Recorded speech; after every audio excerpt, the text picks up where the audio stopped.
Christ Triumphant for February 7th. The reading is entitled, Enoch's Example Challenges Us. 2 Peter 1 verse 4.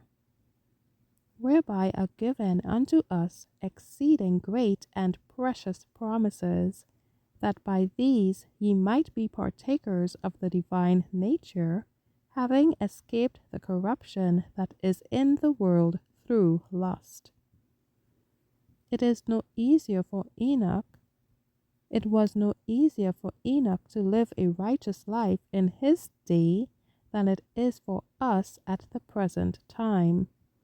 The world in Enoch's time was no more favorable to a growth in grace and holiness than it is now, but Enoch devoted time to prayer and communion with God, and this enabled him to escape the corruption that is in the world through lust. It was his devotion to God that fitted him for translation. We are living amid the perils of the last days, and we must receive our strength from the same source as did Enoch. We must walk with God. A separation from the world is required of us. We cannot remain free from this pollution unless we follow the example of faithful Enoch and walk with God.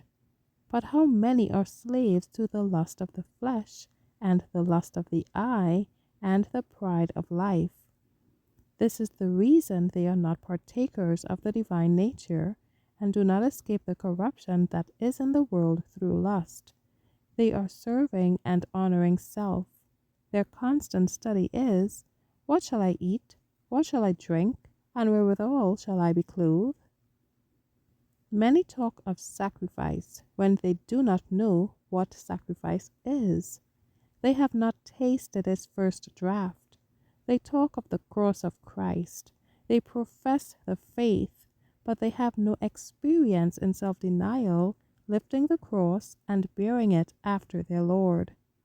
If they were partakers of the divine nature, the same Spirit that dwelt in their Lord would dwell in them.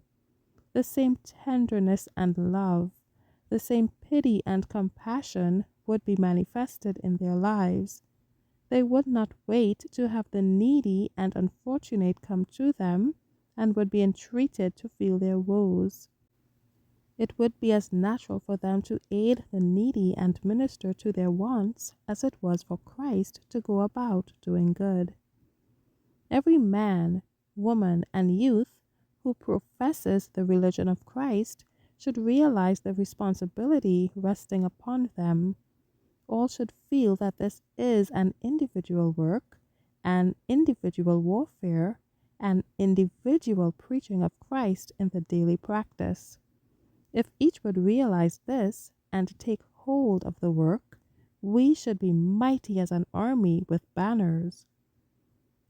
The heavenly dove would hover over us. The Sun of Righteousness would shine upon us, and the light of the glory of God would no more be shut from us than it was from the devoted Enoch. Thank you for listening.